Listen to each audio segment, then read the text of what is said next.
Welcome to the Oil and Gas Sales and Marketing Podcast, where every week your hosts Mark LaCour and Matt Bertram share proven strategies and real-world tactics to help you connect with customers and close more deals. Let's do this. Hey, welcome back, everybody. It's Mark and Matt here. We're actually, Matt, for the first time in a while, not recording remotely, doing it in person. Welcome. Happy New Year. Yeah, Happy New Year. Happy New Year, all our listeners. We're going to get into something today that is really important, both in sales and marketing.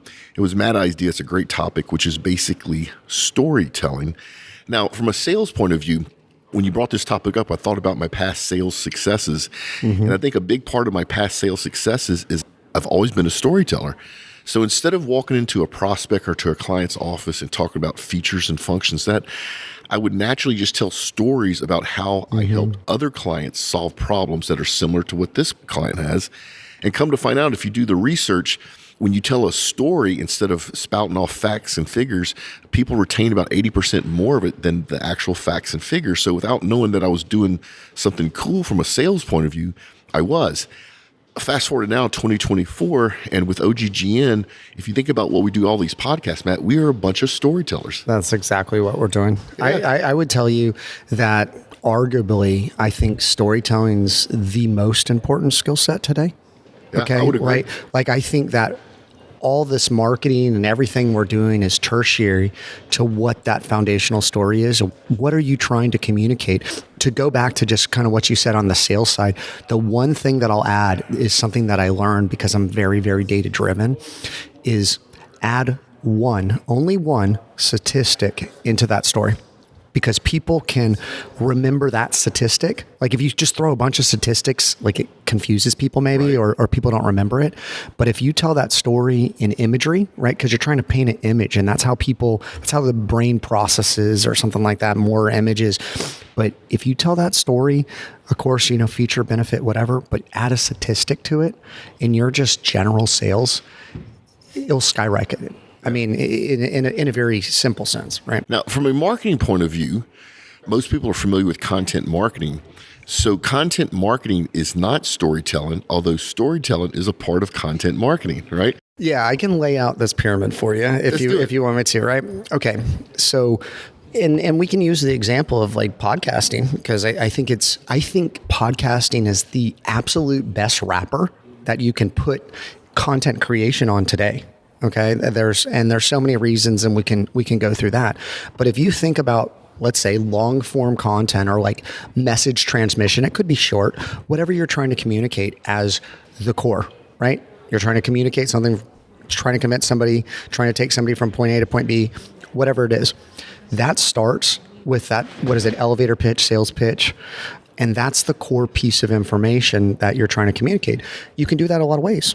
Okay, it might be a long, complicated sell, right? And so you need a podcast as a great medium. You could be in person to person. That's why people do lunches, whatever.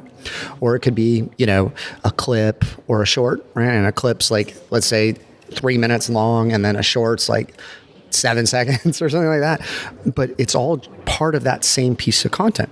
So you take that piece of content and you say, okay, here's the long form piece of content or the video that I want someone to watch or communicate, or sales call, right? Like I think a recorded sales call, like the pitch podcast, where you can basically take a pitch, create that pitch, and then broadcast that pitch, that one-to-one pitch, one-to-many. That's how you supercharge your sales. So just in a simplistic format, you take that message, and then what do you do with that message? You might chop it up. You might take different messages. When I was a pharmaceutical sales rep, there was one long story that you'd use the whole sales thing for, and then you knew where the doctor was along that line, and you would tell that thing to move the doctor forward towards that story or to overcome that objection. But you had that like overall piece to it. And then now digitally, you can reach so many more people and move them forward without, 85% or something like that, 85% of people go through the sales funnel online before they pick up the phone, raise the hand, or interact with the salesperson. So all digital marketing, let's say content marketing, okay, you'd have that clip. Well, put that money behind it. So one of the things I think is underutilized, and certainly anybody listening to this podcast that wants to leverage the OGGN network of 50,000 people on LinkedIn, let's create some content. Let's run some ads through the OGGN account for your brand, as long as it lines up with kind of like the storytelling, the press, and like everything that we're trying to do. Think about that. Think about how many people you can reach. Did you know, even on social media, again, I'm going to go way deep and technical, if you just post organically, and you don't use those algorithms that are so powerful, and you can just spend a couple dollars to get them on your side, but you post organically, under 10% of that audience will even see that. Yep. Okay? So really what you're talking about is there's this whole ecosystem that's being built around that core message of that content, and that's where it starts. And guess what people don't want to do most? Create that high quality content, right? They want to just create a static ad or something like that. So, and you got to have a compelling story, but this is the most important piece of the machine. Like, it's the center of it all. Yeah, I agree. And it's funny you brought up the Pitch podcast. So if you're not familiar, audience, we have a podcast where we encourage salespeople to come on and sell their product or service. And it started off as a joke, and it's actually become very successful. And I've been wondering and doing research on why is it so successful. So about 70% of the guests that come on that show that pitch their product or service, our audience reaches out to them after the podcast airs and wants to learn more. So it's a lead. It starts a lead cycle, it's a lead cycle. And you know what I think it is, Matt? I think our host, Warren, in the processes of letting the salesperson pitch their product or service, Warren weaves it into a story. I think he makes an emotional connection. And I think people, when they're listening, go, yeah, I see why we might need that. Let me reach out.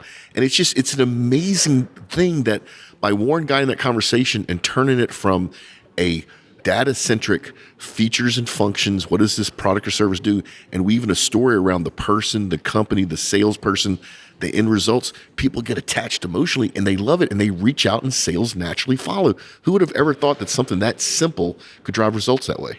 Well, so much is communicated outside of just like an email, right? Or a text message or whatever. And I would tell you, Warren was previously on our podcast and he really lines out kind of where he wants the conversation to go and what he wants to do. And if you can make that emotional connection, and also think about it, if you're a big brand and you're trying to open the door, right? Or you're a salesperson, I guess, and you're trying to open the door and you don't have a big logo behind you. If someone's seen you or connected with you, or there's, people do business with people they know, like, and trust, right? And so they've seen you talk before. I don't know how many people call my company, and then when I answer the phone sometimes, because like there's so many leads that people just pick up the phone and call, right, and then I can answer that versus someone on the desk or whatever. And I've tried all these different models, even run into an answer machine. But answering people's live questions, and they know who you are and connecting with you, takes that relationship and that sales cycle so much further, so much faster. And I would just encourage people. I think we're like, I wrote a couple books, a lot about personal branding a couple years ago, but one was called Rise of the Personal Brand. Another one was Build Your Brand Meaning. These books are, as a salesperson, to develop yourself into a consultant. And I know that that's not the goal of this podcast, but that's something that everybody should be thinking about, is how do you make yourself invaluable? You have to build a brand. How do you do that? Content creation. If you're good at selling stories and you're telling it one-to-one every day and you're repeating that same story over and over again, figure out that message, put that into a video format, and then broadcast that online. Yeah, and you're 100% right. There's a big difference in your relationships with your clients. It's actually a big difference in your personal income as a salesperson when you move from being a vendor, right, to being seen as that thought leader. Yeah. And the way you get there is by sharing the stories with the public. And to your point, you can take those same stories and using digital marketing, you can amplify that and reach hundreds, thousands, tens of thousands, millions of people. And it's just a beautiful thing. Okay, audience, so I want to make sure we stick to the storytelling theme of this podcast. One of the things I want the whole audience to go do is go look up Hero's Journey or Story Arc. Okay. Yeah. So the psychologists back during the Greek era figured out what the components of a good story is, and we're not going to go to it on the show. It's a very easy thing for you to look up.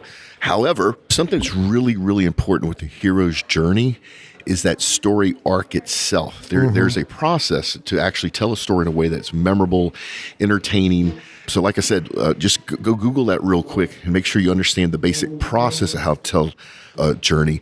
And once you've done it a couple times, you don't need to stick to the process. You can almost wing it and make it legit.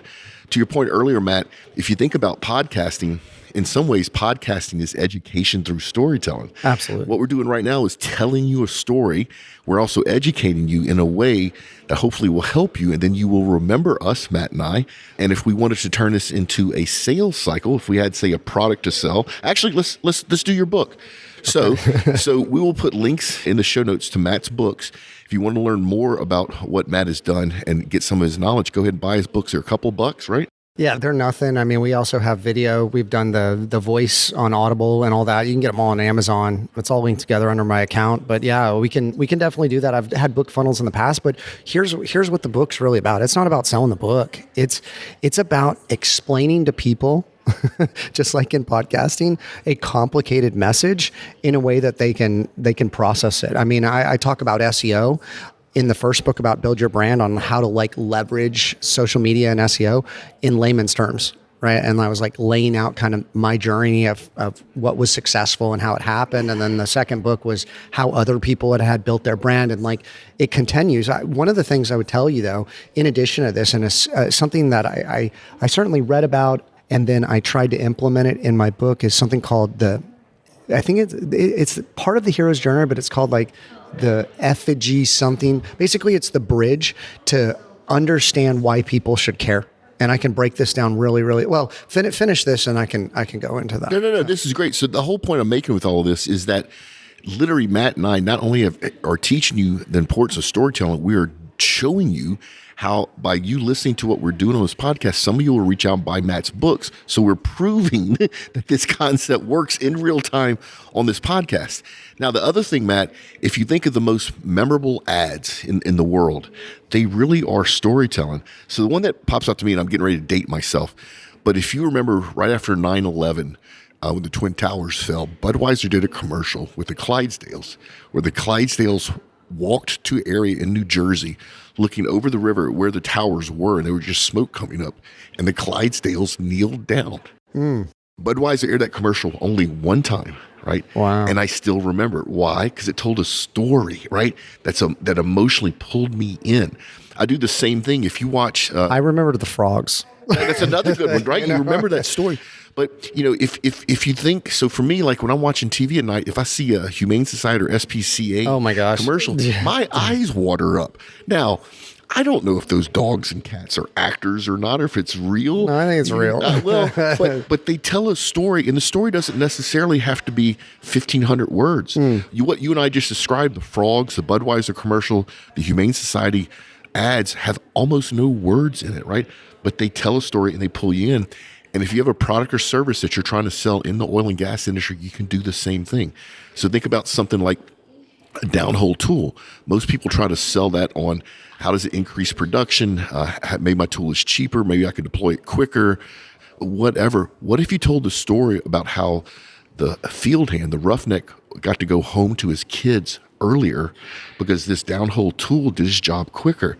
We would all remember that story. Oh, absolutely. Yeah. I even think origin stories, right? Yeah. Origin stories of how the company was formed and the team and the culture help people get behind brands. I mean, we've seen that today. Absolutely. One of the things, this is maybe a good point to insert the kind of, I think it's called something effigy, it's something like that. But essentially what it's saying is no one, right? You've heard the phrase, no one cares unless they know who's saying it or something like that, right? They don't, I don't know exactly how the phrase goes right now, but essentially what you need to do is let people understand your backstory and why it's important to you, take them through that journey with you, bring them up to the current day, and then showcase or share your perspective on something. So when you're selling something, if you lay out in terms of this is what got me to this point, so they can go along that journey with you and then say, based on this knowledge of what I learned through these experiences, this is now how I feel it. They can then get that perspective versus if you're just saying you should think this, or this is what happens, or this you should believe that. They need to have that foundational data to make the same decision as you. And that I think is really important as an individual of showcasing you sharing this information, if it's you or if it's that third-party source that doesn't have any kind of validation from them, understanding maybe the backstory behind them, you see how much more powerful it becomes. And this is an aspect of storytelling that I think is really important. Yeah.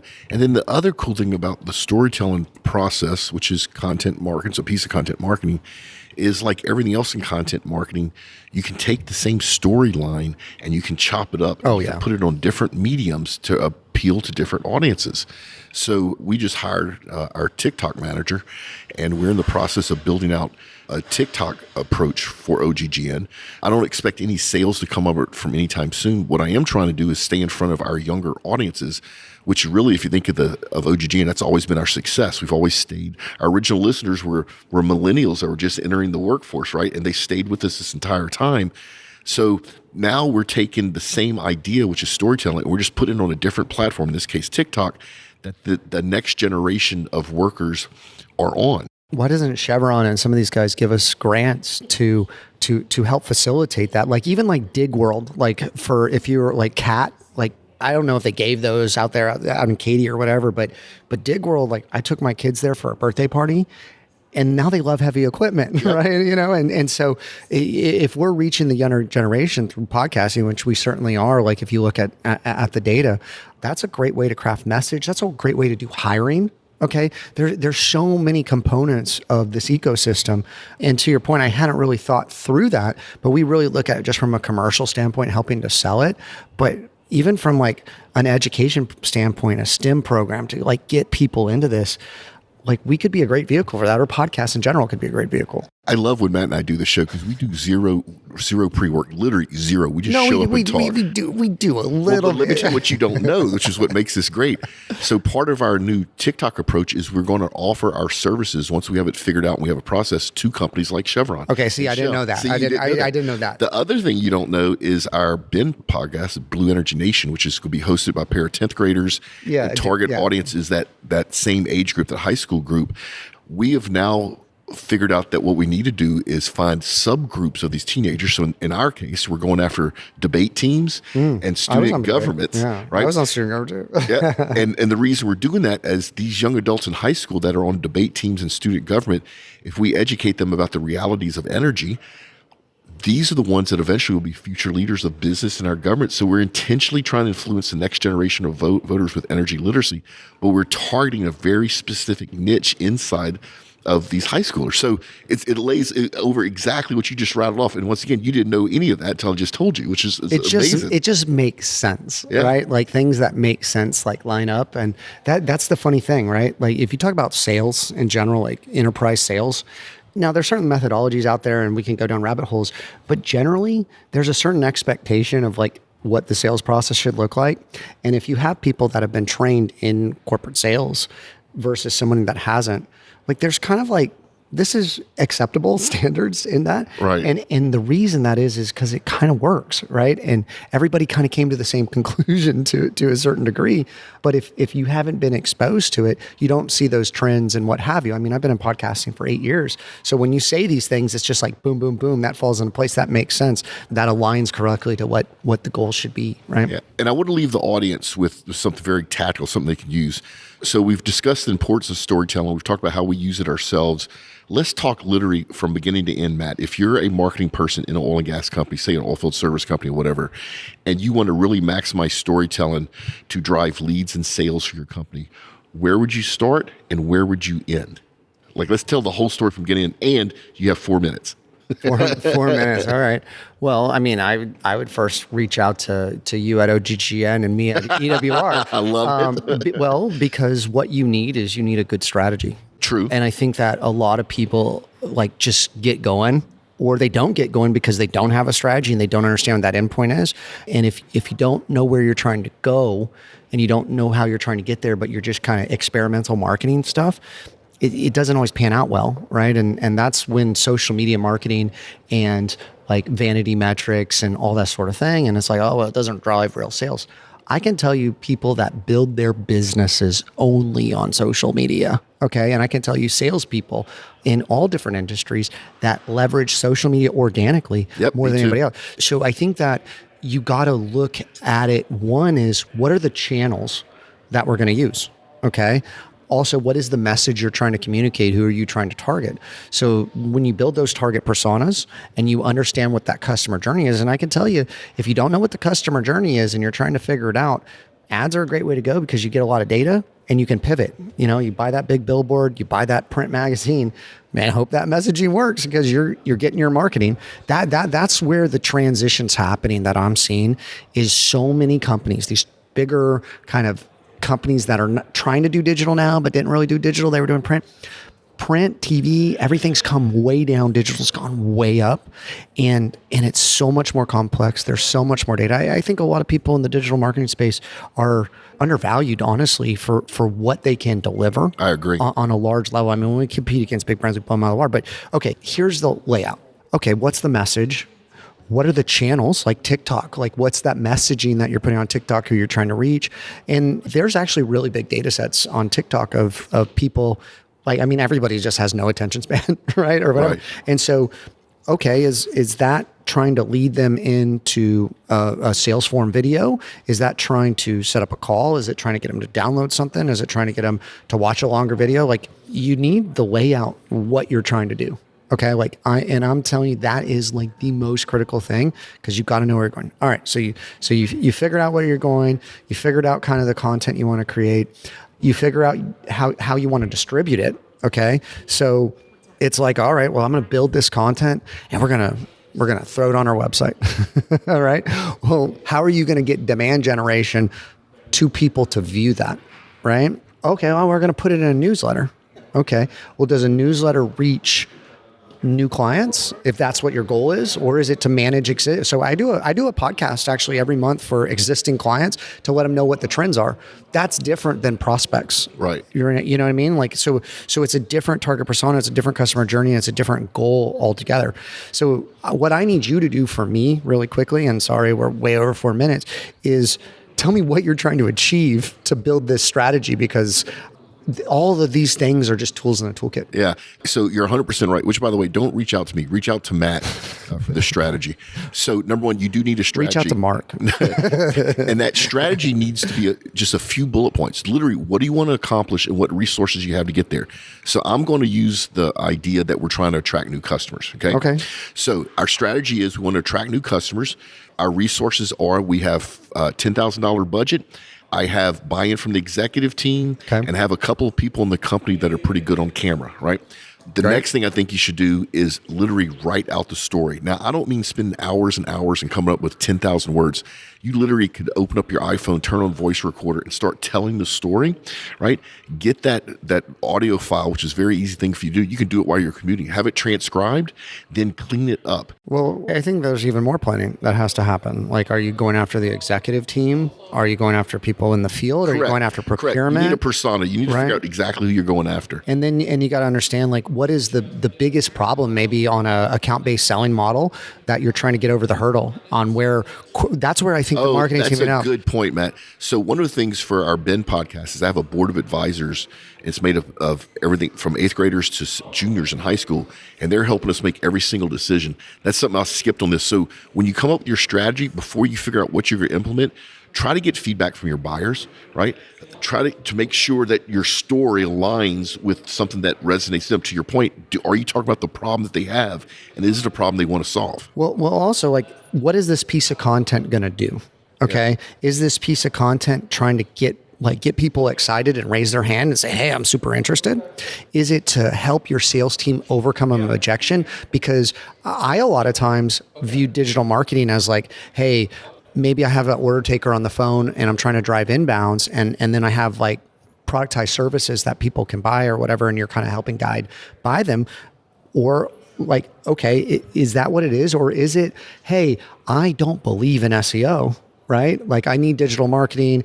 Like, I don't believe in SEO. Well, can that salesperson on the phone overcome that objection better than from the marketing department, from the company, that statement, that's that resource that they can share, right? So if you're creating that piece of content and it's like, okay, well, we create this piece of content, we're trying to get a bunch of these people over the hump. So we're going to put this content in emails. We're going to take that list. We're going to upload it to Facebook or LinkedIn or whatever, where it hash builds out like that list and people that look like them. And so these people that are potentially dealing with this issue that are in market, we're going to try to move them for. Like, there's so many different ways that you can use it. And $10,000 doesn't go very far anymore. I had a campaign really quick that a type of client, I won't even go into what type of client is a medical spa, whatever, but I helped them launch in Houston. Okay. And I ran this campaign and it was like 30 cents. It was brand new. It crushed it, that campaign. COVID killed that thing. You know, another company came to me later on. It's been, I don't know, 5 years, something like that. You know, I picked up that campaign. I made some modifications to it. I tweaked it. Whatever. Same campaign or similar campaign, $3 a click. Yeah. So the economics of the 30-cent click versus the $3 click, very different. So we had to build a new strategy, right? Like, it didn't work anymore. So there's just all these kind of considerations. And if you don't know exactly what you're trying to do and you don't have measurable points of what your KPIs are, what you're trying to do, you're going to spend that money and you're going to think it's like the rest of marketing. Like, hey, we just put a billboard up and like no one's called, right? Yeah, or whatever. Especially if you're in corporate marketing, you have to justify your spend. And so what we're talking about is, besides driving results, is your ability to justify that spend. And in my head, I really do think that once you come up with your strategy and once you've gotten feedback from your buyers to make sure that your messaging is on point and it's talking about a real problem, and once you have that target persona identified, I really think you ought to write out the story. It doesn't mean you have to publish it, but it's a starting point. And from that story that's written out, then you can think about video. Then you can think about podcasts. You can think about using that story, snippets of it on social media. You can actually use the blog posts. But I always think you should write out the story first. And like I said earlier, you don't have to sit in front of a keyboard. You literally can dictate it to an audio file. But at that point, that's when you get to use the different channels. Please remember, folks, use the channels that your buyers that we're talking about are on. And use channels that your company and you understand. Yeah. Like, don't go into a new territory. So easy to waste money. The other thing, though, is these stories with some modifications can also help you with your search engine rankings. Oh, right? my gosh. So SEO is just a mirror. Like, if you put out good content, it's going to show you how you rank in the top 100. Yeah. Like, I mean, how good your content is. And then you make modifications and you see it's literally like looking in a mirror. Like, if you're unhappy with your search engine ranking, like, that's what's happening. Yeah. So audience, if you search right now for oil and gas podcast advertising, organically, you can see OGGN come up, I think, number 3 on that first page. And we're not paying for that. It's not sponsored. That's because we told a story about using podcasting for marketing in oil and gas. And we wrote that story in a way that Google could understand. Google sees it as valuable. And so when people search for using podcasting for marketing oil and gas, they're going to see us first. So if we want to play like who has the biggest fish kind of thing, like, you could also search for a B2B marketing agency, Houston. I think we come up number 1 organically if you search oil and gas marketing agency. So I didn't know when I really got into this, like, oil and gas marketing was like a whole thing, but I got a lot of these people calling me now and we've worked with some of them, built some websites and stuff like that. But oil and gas marketing agency or oil and gas marketing services, like, we're up there, right? And that creates that feedback loop of the wind and the sails. I'm not saying it closes the deal by any stretch of the imagination, but it puts me on someone's radar and it starts that process and it builds that credibility of how did you get there, because you produce the best possible content out of everyone for this keyword in this kind of geographic area in the top 100. I mean, it's so powerful. Yeah. And all this is from storytelling. Something that simple, right? So it's time for us to wind this darn thing down. I will say this much. If you're going to be in Houston the first week of February, Matt and I will be at NAPE. That's North American Prospect Expo, like we are every year.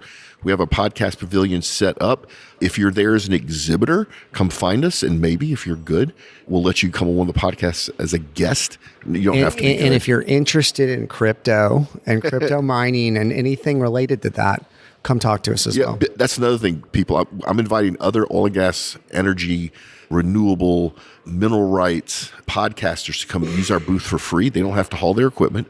They can come use we have all the video, all the audio equipment set up. We will get you press passes for free. So if you're a podcaster that touches any of that, including cryptocurrency mining, reach out to me. I'll get you free press and passes. Bitcoin for you Bitcoiners. There's Bitcoin and crypto. Like they're separate. I get it. Yeah. And we will have you come join us. You come record from the conference for free, have a good time, meet a whole bunch of your peers.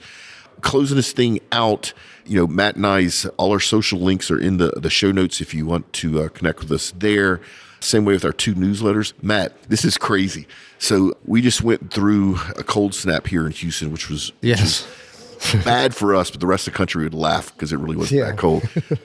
And so things are starting to come back up. And I looked this morning before I came here to record. Our Sunday Update newsletter in the last 28 days has picked up 17,000 subscribers. Fantastic. Isn't that crazy? I mean, digital's so powerful. Yeah. And I remember, and a lot of people listen to this podcast remember before there was email. Yeah. Okay. Before there was social media, before there was online, and everybody was just like, you get an email and you look at it for 20 minutes. You're like, oh my gosh. I used to get 3 emails a month. 3 emails a month. Is it safe? Is it safe? The world has changed so much and it's speeding up. And if you're behind this digital transformation, you need to say 2024 is the time to take action. And if you don't, you'll get left behind. But anyway, links to our 2 newsletters in there. The Sunday Update, which is growing like crazy. We just added a new section. It's not a help wanted section. It's the opposite. It's people that we know, that we trust, that we vet, that are looking for their next role, right? And we call it looking for a job that doesn't suck. So that's in the newsletter. There's recipes from the oil field, all kinds of cool stuff. Same thing with our our events newsletter. If you want to know all the oil and gas conference, trade shows, expos, that newsletter is free. That's all the links also in the show notes. Our insiders group, we're starting to work on the website, if I understand it correctly. Well, I have it almost ready to go. It was funny because, really we opened up the website, the oil and gas marketing podcast.com.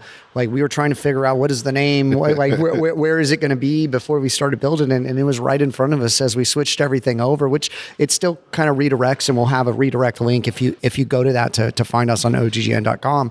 But that's where we're going to build it, everybody. So coming soon. Very soon. All right. A LinkedIn fail or tip of the week. We have not discussed anything. Do you have one? Man, I have. Let me do one then real quick. Speaking of the Sunday update, because I looked at it this morning, I did not realize, because my marketing team put together the newsletter on LinkedIn, the Sunday update, which, by the way, you can either sign up on LinkedIn or sign up via email, either way. I didn't realize how easy it was to make a LinkedIn newsletter. Oh my gosh. It is, so not only is it ridiculously easy, when you launch the newsletter, every single person in your network will be notified of it. So you have instant audience growth. So I think my LinkedIn tip is do a newsletter. It's easy. It's free. It's very powerful. And it's extremely powerful. And I had no idea. All this time, nothing against my marketing people. They're fantastic. All this time I picture my marketing people slaving away for a month getting this thing done. Now I realize it took them 15 minutes to get it done. That's how the podcast, or that's how the newsletter was launched, Mark. No, I mean, LinkedIn Live used to be the thing. And, right. and with all these social media tools, whatever they're trying to push, they're going to put extra wind behind. And I would tell you that this newsletter, if you have a big network, is the most powerful thing I've ever seen. 100%. So go make a LinkedIn newsletter. All right, Matt, it's time for us to get out here. Folks, remember, make a difference and not a sale. Check us out next week for another enriching and cheeky episode of Oil and Gas Sales and Marketing Podcast, a production of the Oil and Gas Global Network. Learn more at OGGN.com.